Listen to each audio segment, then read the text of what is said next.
আসসালামু আলাইকুম রহমতুল্লাহ। টিকটকার মামুন এবং লায়লা এদেরকে নিয়ে কথা বলার মতো রুচিবোধ আমার কখনোই তৈরি হয় নাই বা এখনও নাই। বাট হয়তো কেন বলতে বাধ্য হচ্ছি সেটা আপনাদেরকে বলি। আমি বিষয়টা হলো এমন একটা পর্যায়ে দাঁড়িয়েছে এই সমস্ত কুরুচিপূর্ণ বিষয়গুলো, যার জন্য আমরা বলতে হয়। কেন? আপনি দেখেন রিসেন্ট এই টিকটকার মামুন গ্রেপ্তার হয়েছে। সেখানে লায়লা হচ্ছে সম্ভ্রান্ত পরিবারের এবং মামুন হচ্ছে গিয়ে হলো আপনার দরিদ্র পরিবারের আপনি বলতে পারেন। তো এরা এখন একটা পক্ষ, সমাজের তথাকথিত শিক্ষিতদের একটা পক্ষ মামুনের পক্ষ নিয়েছে, কারণ সে দরিদ্র পরিবার, এজন্য তার পাশে দাঁড়ানো দরকার। এবার লায়লার পক্ষে দাঁড়িয়েছে একদল নারীবাদীরা এবং তথাকথিত, তাও শিক্ষিত, এরাও তথাকথিত শিক্ষিত আমি বলবো। কারণ আপনি দেখেন এরা দুইজনের কারাই বা সমাজের জন্য ভালো কিছু বয়ে আনে। এরা সমাজে অশ্লীলতা ছড়ানোর ছাড়া কী কাজ করছে সমাজের জন্য? এদের কাছ থেকে সমাজ কি শিখেছে? আপনি জানেন আজকে বাংলাদেশে টুকিটাকি অনেক বিষয় নিয়ে প্রতিবাদ হয়, কিন্তু আজ বাংলাদেশ এমন একটা পর্যায়ে দাঁড়িয়েছে যেখানে এসে প্রতিবাদ করার মতো কোনো মানুষ আমি খুঁজে পাচ্ছি না। অথচ এই বিষয়গুলোর বিরুদ্ধে প্রতিবাদ করা খুব বেশি দরকার, খুব বেশি জরুরি আমি মনে করি। কারণ কাপল ব্লগিংয়ের নামে যারা এই যে ডে বাই ডে সোশ্যাল মিডিয়াতে একের পর এক ভিডিও ছড়াচ্ছে, যারা কাপল ব্লগিং করছে, এদের মূল টার্গেট হচ্ছে যে কোনোভাবেই হোক এরা হচ্ছে ভিউ ব্যবসায়ী। এদের ভিউ বাড়াতে হবে এবং সেই ভিউর মাধ্যমে টাকা কামাই করতে হবে। এখন আমার প্রশ্ন, আপনারা হয়তো প্রশ্ন করতে পারেন যে এরা ভিউ ব্যবসা করে, এরা টাকা কামাই করলে আমার সমস্যাটা কোথায়? আমার অবশ্যই সমস্যা আছে, কারণ আমি বাংলাদেশের সচেতন একজন নাগরিক। আমি যদিও সোশ্যাল মিডিয়াতে অত বেশি অ্যাক্টিভ না, তারপরও টুকটাক বিষয় নিয়ে আমার কথা বলতে হয়। আপনি আজকে দেখেন সারা বাংলাদেশে কোকাকোলার বিরুদ্ধে প্রতিবাদ করতেছে মানুষ। যারা কোকাকোলাকে হাইলাইট করে, তাদেরকে মানুষ বয়কট করে। ঠিক আছে, এটা খুব ভালো। আমি কোকাকোলার পক্ষে না, আমি কখনই ইসরায়েলের পণ্যের পক্ষে না, এটা খুবই খারাপ। কিন্তু আপনি জানেন যে আজকে আপনি হয়তো সচেতন আছেন বিধায় কোকাকোলার বিরুদ্ধে কথা বলতেছেন, ইসরায়েলের বিরুদ্ধে কথা বলতেছেন, কিন্তু আপনি জানেন আজ থেকে 20 বছর পর আমাদের জন্য কী অপেক্ষা করছে? আজ থেকে 20 বছর পর আমাদের জন্য অসুস্থ একটা জেনারেশন অপেক্ষা করছে, যারা ইসরায়েল সম্পর্কে কিছু জানে না, যারা মুসলমানদেরকে নিয়ে চিন্তা করার কোনো মন মানসিকতা রাখে না, যারা পশ্চিমা কালচারের প্রতি আকৃষ্ট, যারা ইসলাম কী জিনিস বুঝে না, যারা নামাজ কালাম কী জিনিস বুঝে না। আপনি হয়তো এই যে দেখেন, আমি প্রায় মাঝে মধ্যে ভিডিও আপলোড দিই, আমি বলি যে একটা গ্রুপ যারা শুধু মাদ্রাসা নিয়ে পড়ে আছে, হ্যাঁ মাদ্রাসা শিক্ষায় শুধু এদেরকে নামাজ কালাম কোরআন শরীফ এগুলোই শেখানো হয়, বাট এর বাহিরেও যে একটা জগৎ আছে, এই জগৎগুলো সম্পর্কে কোনো আইডিয়া দেওয়া হচ্ছে না। আপনি হয়তো বলতে পারেন আমি আবার এই কথাগুলো কেন বললাম। আপনি আসেন, বাংলাদেশে সারা বিশ্বে 13% মানুষ আমরা ধর্মীয় বিষয়গুলো নিয়ে কথা বলি, চিন্তা করি। বাকি 87% মানুষ যাদের অর্থে, যারা এই পৃথিবীর চালিকা শক্তি, যাদের অর্থে এই পৃথিবী চলে, যাদের কথায় পৃথিবীর রাত দিন হয়, দিন রাত হয়, তারা তো আপনার ইসলাম সম্পর্কে অত বুঝে না। তাহলে দিন দিন দিন যত যাচ্ছে, নাস্তিকরা তত শক্তিশালী হচ্ছে, দিন যত যাচ্ছে খোদাবিরোধী মানুষ তত বাড়ছে। আপনি এদের লজিককে ধ্বংস করার জন্য, এদের বিরুদ্ধে রুখে দাঁড়ার জন্য আপনাকেও শক্তিশালী হইতে হবে। এজন্য আপনি শুধু আপনার ইসলাম নিয়ে পড়ে থাকবেন, ইসলাম কিন্তু এটা বলে নাই। আপনি ইসলাম শিখবেন, ইসলাম শিক্ষার মধ্যেই কিন্তু বিজ্ঞান শিক্ষা একটা অংশ।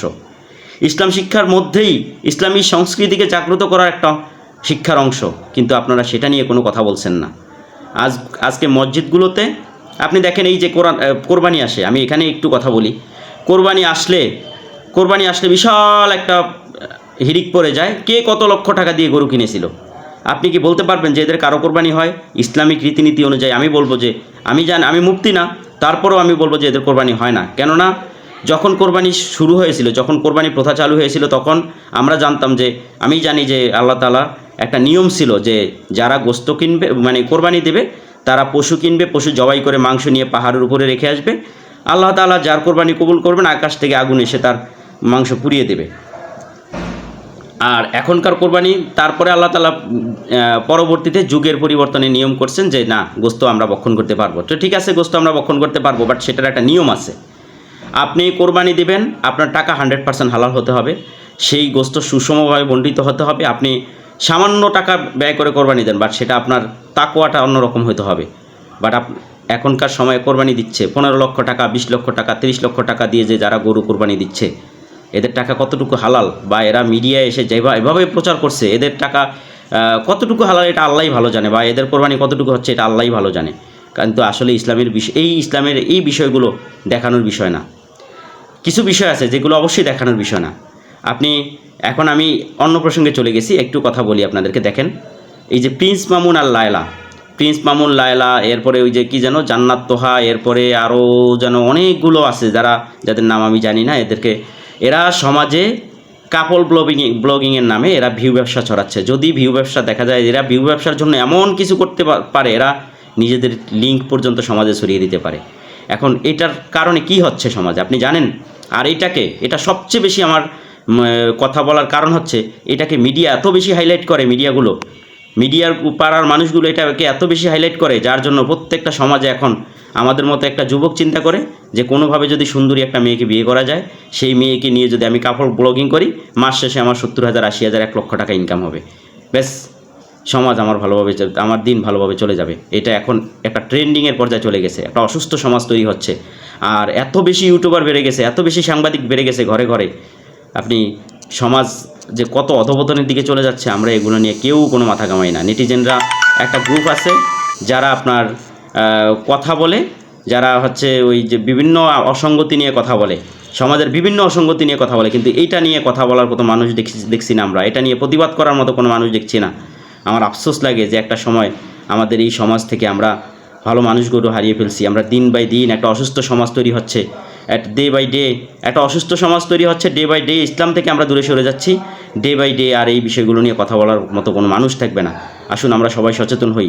আমার মতে যারা এই সমস্ত কাপড় ব্লগিংয়ের সাথে জড়িত, আমি জানি বাংলাদেশের আইনে হয়তো এটা নাই, যেহেতু প্রত্যেকটা মানুষের ব্যক্তি স্বাধীনতা আছে, তারা এটা করতে পারবে, যার জন্য বাংলাদেশের আইনে বাধ্যবাধকতা না থাকার কারণে হয়তো সরকার তাদেরকে আইনের আওতায় নিতে পারতেছে না বা নিচ্ছে না। তবে আমার মতে উচিত যে অন্ততপক্ষে যেমনিভাবে আপনারা কোকাকোলাকে বয়কট করছেন, যেমনিভাবে সমাজের বিভিন্ন অসঙ্গতিগুলোকে বয়কট করছেন, ঠিক তেমনিভাবে আমাদের উচিত আমাদের জায়গা থেকে এই যে কাপড় ব্লগিং যারা করে তাদেরকে বয়কট করা, তাদেরকে সামাজিকভাবে বয়কট করা, তাদেরকে পারিবারিকভাবে বয়কট করা, তাদেরকে রাষ্ট্রীয়ভাবে বয়কট করা। আমার মতে এখন থেকেই এই ব্যবস্থাগুলো নেওয়া উচিত, কারণ এটা আপনার একদম সুস্থ মস্তিষ্কে একটা আপনার কি বলে একটা অসুস্থ সমাজ তৈরি করার প্রক্রিয়াধীন একটা কাজ এরা চালিয়ে যাচ্ছে। বাংলাদেশের ডে বাই ডে আপনার প্রমোট করতেছে যে পড়াশোনা করে কী লাভ, ডে বাই ডে এটা প্রমোট করতেছে। আপনি জানেন না, এরকম ইউটিউবিং করে লক্ষ লক্ষ পরিবার দেখা যায়, হাজার হাজার পরিবার ইউটিউবিং করে, সেখানে 10 জন 20 জন আয় করে। তার মিডিয়া এতভাবে এটাকে প্রমোট করছে, অথচ লক্ষ লক্ষ শিক্ষিত যুবক কাজ করে তাদের টাকা ইনকাম করে সমাজ চালাচ্ছে, একটা পরিবার চালাচ্ছে। আপনার ডে বাই ডে এই যে একটা অসুস্থ সমাজ তৈরি হচ্ছে, মানুষ কিন্তু এই যে শিক্ষার দিক থেকে মুখ ফিরিয়ে নেবে, জ্ঞান বিজ্ঞানের দিক থেকে মুখ ফিরিয়ে নেবে। ঢাকা বিশ্ববিদ্যালয়ের মতো জায়গায় আজকে শুধু ভাইরাল হওয়ার জন্য ঢাকা বিশ্ববিদ্যালয়ের মতো জায়গায় ব্যাঙ্গের ডাকের প্রতিযোগিতা করে, এগুলো আমাদের আফসোসের বিষয়। তবে উচিত, বাংলাদেশে এখন আর জগদীশচন্দ্র বসুর মতো লোক হতে চায় না। বাংলাদেশে এখন যারা মেধাবী তারা ডে বাই ডে হারিয়ে যাচ্ছে। আপনারা আসুন আমরা এই বিষয়গুলো একটু সচেতন হই। যারা যেই সমস্ত মিডিয়াগুলো এই জিনিসগুলোকে প্রমোট করে, আমরা তাদেরকে বয়কট করি। ভালো থাকবেন। আর যদি আমার ভিডিওটা আপনাদের মনোভূত হয় তাহলে এখনই শেয়ার করবেন। আসসালামু আলাইকুম।